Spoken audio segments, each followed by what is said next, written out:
আপনাৰা দেখেছে যে ইতিমধ্যে আমাৰ মুখ্যমন্ত্ৰী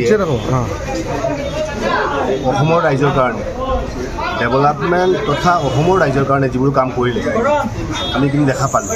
অৰ্থাৎ আমাৰ অসমখন যে এখন গ্ৰ'য়িং ষ্টেট হৈছে বা প্ৰত্যেকটা ক্ষেত্ৰত যেনেকৈ আগবাঢ়ি গৈছে এই কথাখিনি প্ৰত্যেকে উপলব্ধি কৰি আছে, এইটো অস্বীকাৰ কৰিব লাগে একো এতিয়া কথাটো হৈছে কি যোৱা কেইদিনমান ধৰি মোৰ লগত কথা বাৰ্তা চলি আছে বা আমাৰ সমৰ্থকবিলাকে কথা বাৰ্তা পাতি আছে। মই ভাবিব পৰা নাই কথাটো হৈছে কি আজি মুখ্যমন্ত্ৰীক সমৰ্থন কৰিছোঁ, ডেট মিনছ এটা হেৰিয়া সমৰ্থন কৰিছোঁ, মাননীয় মুখ্যমন্ত্ৰীক সমৰ্থন কৰিছোঁ।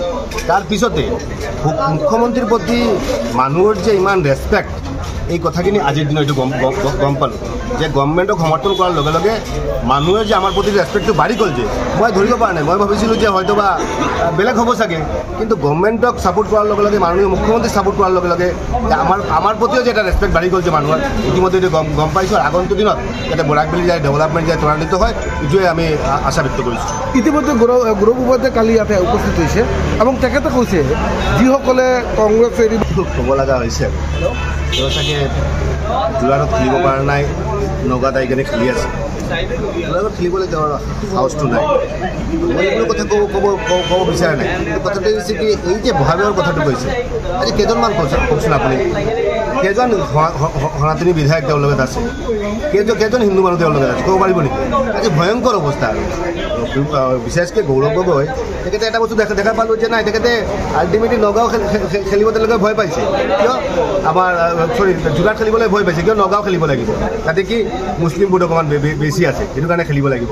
তাতে কৰিমগঞ্জ যাই কিনে এইবিলাক কথা কৈ লাভ নাই। মুখ্যমন্ত্ৰী এইবাৰ কৈছে আৰু যে কংগ্ৰেছৰ দোকান এইবিলাক দোকানো বন্ধ হ'ব আৰু এই ৰাজনীতিবিলাক বন্ধ হ'ব আৰু এই যে ভয় দেখুওৱাৰ যে এটা ৰাজনীতি সেই ৰাজনীতিবিলাক বন্ধ হ'ব।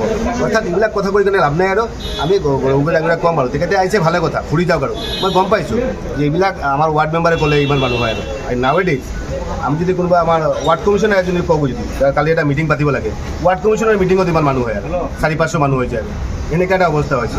কংগ্ৰেছৰ অৱস্থাটো ইমান বেয়া হ'ব লাগিছিল না, মানে মই লাগিছিল যে কংগ্ৰেছৰ মানে অৱস্থাটো এনেকুৱা হ'ব নালাগিছিল, যিটো যিটো অৱস্থা হৈছে সেইকাৰণে ভয়ংকৰ অৱস্থা। বৰাক উপত্যকাত আপোনাৰ বৰ্তমানে প্ৰাথমিক কি কাম কৰিব, প্ৰাথমিক আপোনাৰ বাবে কি উদ্দেশ্য আছে আপোনাৰ ভৱিষ্যতে পৰিকল্পনা? চব ডেভেলপমেণ্ট চলি থাকিব আৰু অলৰাউণ্ড ডেভেলপমেণ্ট চলিব। মই এটা বস্তু কৈছোঁ আৰু আপোনাক যে এইজন মুখ্যমন্ত্ৰী খালি এটাৰ কথা নহয় যে নাই এটা ডিপাৰ্টমেণ্টৰ কথা নহয় যে নাই তেওঁ কিবা PWD লৈ তেওঁ কনচাৰ্ণ হয়, কোন ডিপাৰ্টমেণ্ট লৈ তেওঁ কনচাৰ্ণ নহয়।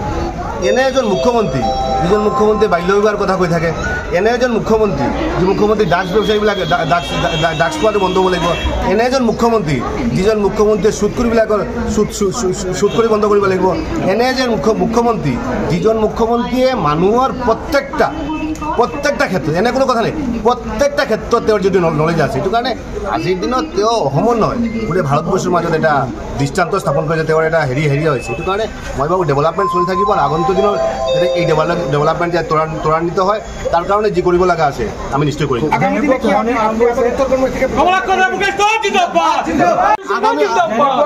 আগামী দিনের মতো কি আপনি দেখুন আমার ইলেকশন খেলা না খেলা বড় কথা নয়।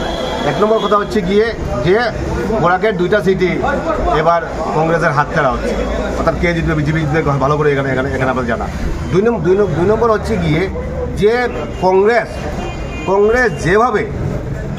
যেভাবে হিন্দুদের যখন কোনো বিল আসে, হিন্দুদের কোনো কথা যখন আসে তখন দেখা যায় যে কংগ্রেস সেটা অপোজ করে, সেটা কা বলুন, সেটা রাম মন্দির বলুন, সেটা হিন্দুরা ইয়েতে গিয়ে মন্দিরে গিয়ে রাহুল গান্ধী বলেছে মন্দিরে গিয়ে ছেলেমেয়েরা ছিঁড়ছাড় করে, এই যে কথাবার্তা হিন্দুরা ভারতবর্ষে হিন্দুরা ব্যথিত হয়েছে। এবং আপনারা দেখেছেন যে ইতিমধ্যে যে এবার নরেন্দ্র মোদীর কত সংখ্যক সিট নিয়ে এবার ভারতবর্ষে সরকার গঠন করবে সেটা ভালো করেই জানা। অর্থাৎ আমি মনে করি এরকম যদি পরিবেশ হয় যদি তাহলে কংগ্রেস নিশ্চিত হয়ে যাবে। কিন্তু আমি মনে করি যে আজকের দিনে কংগ্রেস একটা ন্যাশনাল পার্টি, কিন্তু কংগ্রেসের যে বর্তমান যে অবস্থা এই অবস্থায় আমারও দুঃখ লাগে এরকম অবস্থা দেখলে। সামনের লোকসভা ইলেকশনে করিমগঞ্জের হয়ে আপনি কি করবেন বা বিজেপির কেন্দ্রীয় যদি হয়? আমি মুখ্যমন্ত্রীকে সাপোর্ট করে, মুখ্যমন্ত্রীর কাজকে সাপোর্ট করে এবং মুখ্যমন্ত্রী যে দলকে ভালোবাসেন সেই দলকে ভালোবাসতে হবে, কি কথা। অতীতে আপনি যেভাবে বরাকের বাঙালিদের হয়ে বিধানসভায় সরব হয়েছিলেন, এবারও কি থাকবেন? এবারও আমি হয়েছি, বসুন্ধরা নিয়ে হয়েছি, এবারও আমি আধার কার্ড নিয়ে হয়েছি, এবারও আমি ডিপুটার নিয়ে হয়েছি। এখন যাতে আমি ভাষা শহীদ স্টেশনে গিয়ে আমি সেখানে প্রণাম করে যাব না। আমরা মুখ্যমন্ত্রীর তরফ থেকে পজিটিভ একটা রেসপন্স পেয়েছি। 2 নম্বর কথা হচ্ছে গিয়ে যে আজকে 19-20-এর বাজেটে আমাদের ভাষা স্মারকের কথা ছিল, সেই স্মারক স্থাপন হবে। তো পজিটিভ, বাঙালিদের প্রতি প্রত্যেকটা সময় এই সরকারের একটা পজিটিভ মেন্টালিটি আছে। আমরা চাই আলোচনার মাধ্যমে সেই সমস্যার সমাধান করা। তার মানে হচ্ছে বাঙালিদের দিয়ে নিয়ে আপনার মুখ্যমন্ত্রীর সাথে কিছু কথা হয়েছে এবং পজিটিভ রেসপন্স পেয়েছেন, তাই তো? মুখ্যমন্ত্রীর কাছে পজিটিভ রেসপন্স পেয়েছি, উনি বাঙালির সমস্যা নিয়ে কনসার্ন এবং সামনের দিন আলোচনা সাপেক্ষে এইগুলো আস্তে আস্তে আমাদের সমস্যাগুলো সমাধান হবে।